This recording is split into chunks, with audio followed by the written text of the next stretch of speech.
E me conta uma coisa, live commerce. Cara, live commerce é uma das coisas talvez mais interessantes que tem acontecido na China nos últimos anos, porque ele junta o expertise de várias áreas, né? Quando a gente fala de live commerce, na prática, o que acontece? Ele junta 3 grandes conceitos da internet. Então, uma transmissão online, transmissão ao vivo online, junta o e-commerce e junta a parte de social ou interatividade.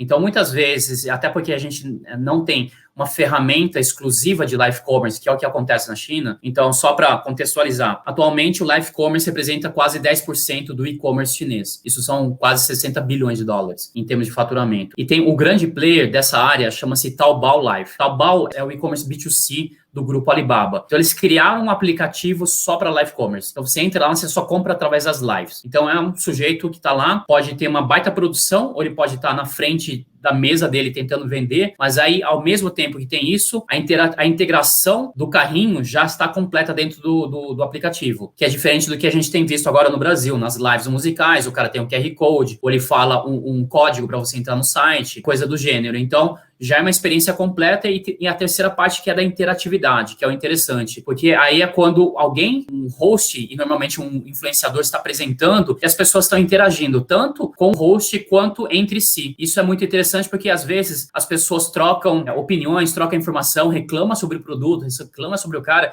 e tem essa interatividade. Isso diferencia o live commerce de talvez o que a gente poderia chamar de e-commerce via vídeo, que seria o que está acontecendo no Brasil por enquanto. Então você faz o Instagram, por enquanto, é o e-commerce com um vídeo, com uma live do Instagram, não é um live commerce. Um live commerce de fato é integrado. E aí, cara, você é de internet há tanto tempo e a gente pensa muito sobre indicadores, performance, essas coisas, só para dar um contexto assim. Então, nosso e-commerce e o e-commerce de forma geral no Ocidente, a gente fala de 1%, 2% no máximo de taxa de conversão.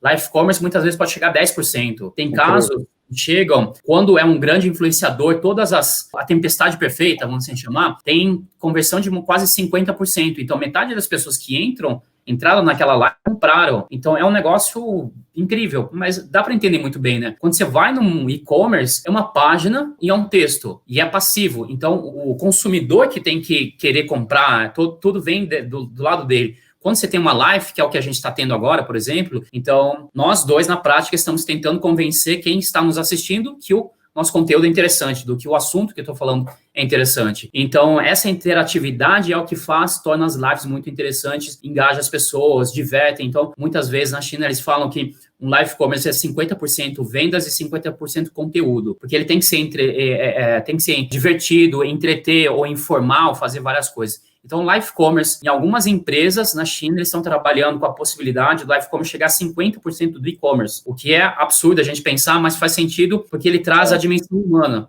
Ele traz uma pessoa lá. É o que é uma pessoa com escala, né, Bruno?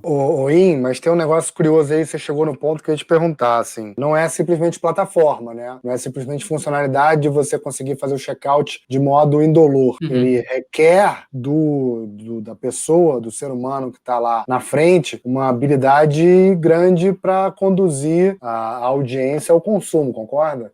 Claro, totalmente. Então, são todos esses fatores somados. Então, mas uma parte super importante é o apresentador, né? Então, quanto mais empatia ele conseguir ter com o público, quanto mais engajar, quanto mais fit ele tiver com o produto também, não faz o menor sentido um cara de um setor que não tem nada a ver. E eu assisti recentemente uma live que era exatamente isso. Inclusive, bombou de vender porque o produto era muito bom, mas a pessoa que estava apresentando não entendia nada. Era um celular e a menina que estava apresentando era de moda. E ela falava sem propriedade nenhuma e ela tinha tanta segurança que ela falou, pessoal, eu tô lendo aqui. Eu falei, cara, não pode falar isso, eu tô lendo aqui. Mas assim, mas por outro lado, você traz uma autenticidade. Isso é interessante. É honesto, isso, né? Você acredita mais, assim, do que, de repente, um cara que é totalmente artificial, totalmente decorado. Então, tem um balanço que pode ser interessante encontrar e isso o live commerce permite você alcançar. Mas, com certeza, essa empatia, esse engajamento, tudo, todos esses pequenos truques que a TV sempre fez, né? Ou TV ao vivo, né? Que sempre fez, o cara entra lá, o cara fala, olha, oi, Bruno, tudo bem? Tem aqui uma promoção que da outra vez você veio, eu sei que você comprou, coisa do gênero. Então, você vai o tempo todo usando, coisa que uma pessoa que está falando ao vivo consegue fazer, né?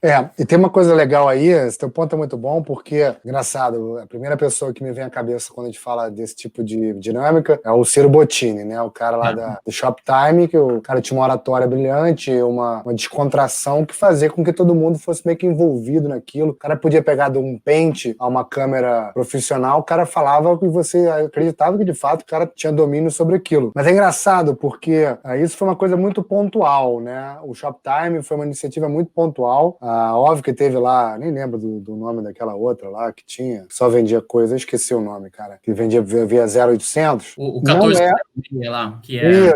Isso aí. Não lembro qual era a empresa. Polishop. Era Polishop.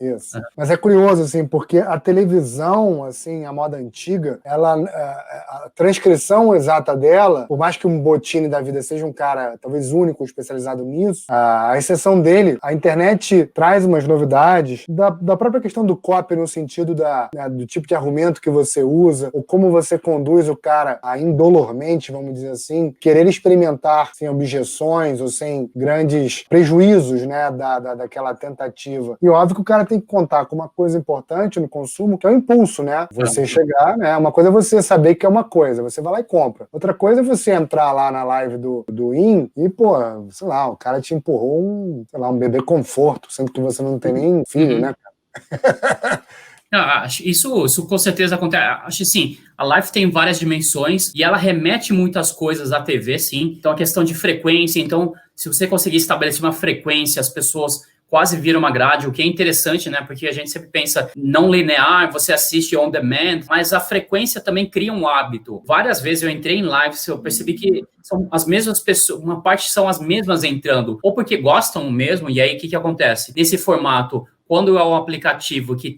é dedicado e ele tem seguidores dentro do aplicativo, então você cria uma rede social em volta. E aí, quando o cara vai fazer uma live, independente de ter horário marcado, tem lá um notification e fala: olha, o Bruno entrou aqui, tá fazendo uma live. Se eu sou fã dele, eu vou lá entrar para ver o que o Bruno tá falando agora. Então, criar uma regularidade, isso também é interessante. Então, são formatos que são contraintuitivos pra gente na internet, porque a gente quer tudo on demand, ou qualquer hora, qualquer coisa do tipo, mas o live ou ao vivo cria situações diferentes de consumo e de relacionamento com isso, porque não dá para também, na verdade, até tem essa situação também, já vi, apresentadores que ficam 4 ou 5 horas com uma frequência muito grande fazendo live. Fala, caramba, sim. Então, o que é interessante é que você estabelece a sua dinâmica. Então, se você quer fazer 30 minutos, e uma das grandes influenciadoras chinesas, ela faz, se não me engano, um dia por semana, durante 4 ou 5 horas, e depois o resto da semana ela não faz mais, ela se preserva, então as pessoas sabem que quando ela vai aparecer é um negócio do caramba. Só que tem outros caras que fazem todo dia, e você fala, olha, tem uma baita promoção lá, quando o cara vai lá, então cada live pode ter um posicionamento diferente, uma dinâmica diferente, tem caras, e tem lives de B2B também, então empresas vendendo produtos, vendendo no atacado, e aí é um negócio super simples do tipo, eu tô na minha mesa de escritório, eu mostro o produto aqui, falo, as características XYZ, se você comprar agora, o preço vai ser X, clique aqui. Não tem muita buchitagem, é muito direto. Por outro lado, eu posso contar um storytelling, posso ser o personagem, pode ser um cara super engraçado, coisa desse tipo, então, cara, isso que é muito legal, né, porque...